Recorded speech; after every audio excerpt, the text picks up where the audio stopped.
Hi guys, thank you so much for clicking on this video. I'm Felice, an online business manager and Dubsado pro. I'm so excited to talk about this topic today, and thank you so much for clicking on this video.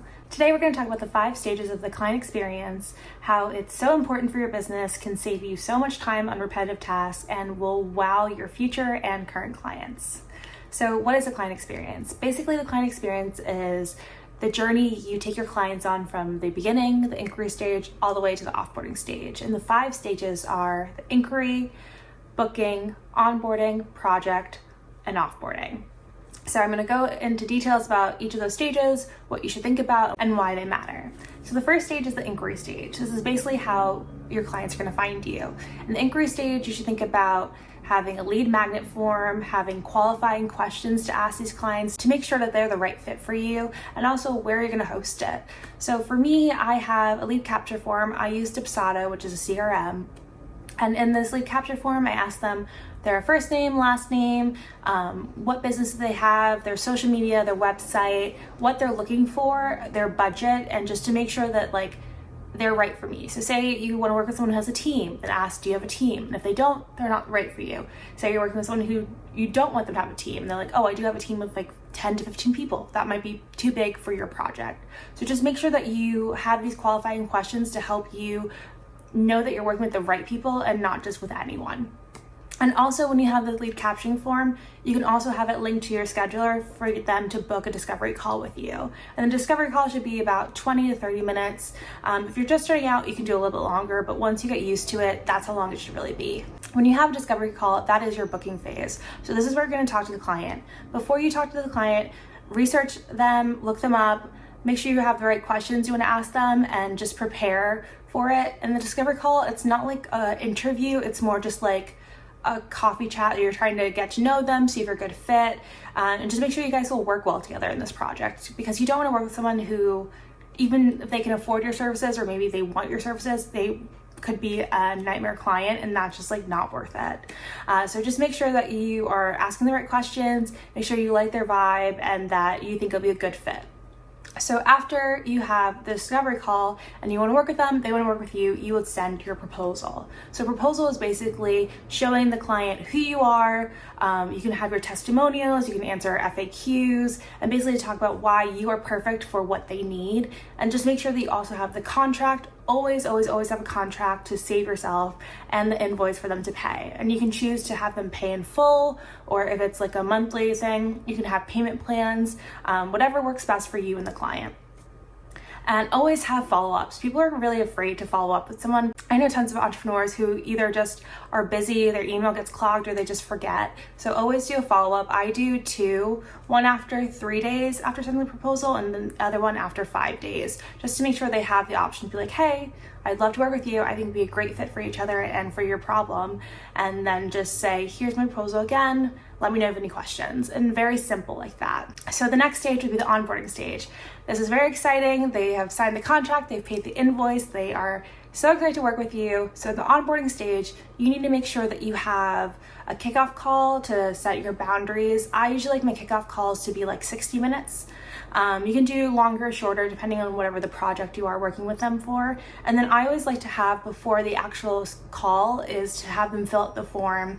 Let me know any credentials, their address, just anything I need to know to make sure that the project will succeed. And yeah, I think that's just so important, because then you can go over that in your kickoff call and also talk about your hours, talk about your vacation days. I feel like a lot of people, when they first start their business, especially I started as a virtual assistant and now I'm an online business manager. At first I was like, oh, I'm working for this person in a corporate world, but really it's more of a partnership, because they also are working with you too. So it's not like they're your boss. So I think that's kind of hard you just want to make sure you establish it, that there is more of a partnership instead of hierarchy of they're the boss, I'm their employee, because it's not really the same thing. Also, it's really good to have a welcome packet as well. If I didn't mention this, just talking about yourself, highlighting the things that you think are important to know for whatever you're working on with, and just it's a nice little professional thing that people like to have. After you finish your onboarding, then it's the project stage. So basically it's however long this project is. It could be a done-for-you service where it's just a one-time project. You could be part of their team, like an online business manager or virtual assistant, where you're working with them for months or even years. And then with that, you basically just want to make sure that you have like communication styles. Like, are you going to talk to them via email? Are you going to talk to them on Slack or Voxer or even text? I would not recommend texting, but everyone is very different, so it just depends what you prefer and what your client prefers.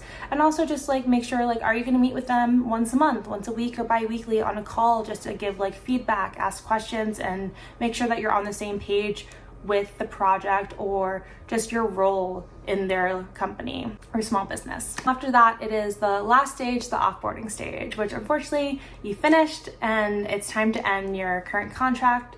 In this stage, it's really important to ask for feedback, to give a feedback form, ask for a survey, ask for testimonials, and also you can upsell. So say you did this project, or maybe you finished working them for a 3-month contract, but you have an intensive, or you have a digital product, or you have something else in an offer that's coming out exclusively. You can put that in your goodbye email and feedback form and say, hey, I also have this project, would love to work together. And also maybe you can ask them for a referral. Be like, hey, I had a great time working with you. If you know anyone who is just as great as you are, I would love to work with them. And you can give them like an extra 5 hours of free work, or you can give them a gift card of any kind. So it really just depends how you want to work with them, and just to make sure that you stay connected even though your time with them has ended. Those are the 5 stages: inquiry, booking, onboarding, project, and offboarding. And each stage is so important. And once you have these stages mapped out, which you should write them down first, then I would say use a CRM like Dubsado, Honeybook, HubSpot, whatever you like, and automate the processes that are repetitive. So have a proposal template, have all your emails canned, like your onboarding email, welcome email, thank you emails, reminder emails. Have those written out so you don't have to rewrite them every time you have a new project or a new person to work with. And then like have your contract out, have your lead capture form out with an automation of like, okay, someone wanted to work with you. You have automatic thank you and a scheduler, and it's already sending for you. So you can have all these things automated and save you so much time in the long run. And I think a lot of people don't think about that too. When I first started, I didn't do any of that. I had discovery calls. It would take me hours to make proposals. Sometimes my proposals were just emails that I sent and nothing like branding or anything like that. So I think it's really, really important to just like have that whole 5 stages written out, write down the things you'll need for each stage: a capture form, a lead capture form, questionnaires, contract, invoice, proposals, canned emails, reminders, all those things. Write them all out and then see what can be automated so you don't have to do them manually every single time you have a new client. And it's going to save you at least 10 to 15 hours a week. And if you guys have any questions, feel free. I have a discovery call, link in my bio. If you want to meet, if you have any questions about that, also I offer a strategy session as well.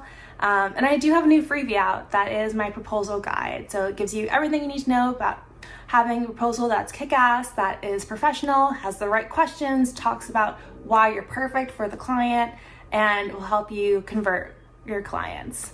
So yeah, let me know if this was helpful. Let me know if you have a part 2, and I can also go deeper into these 5 stages too if you like that.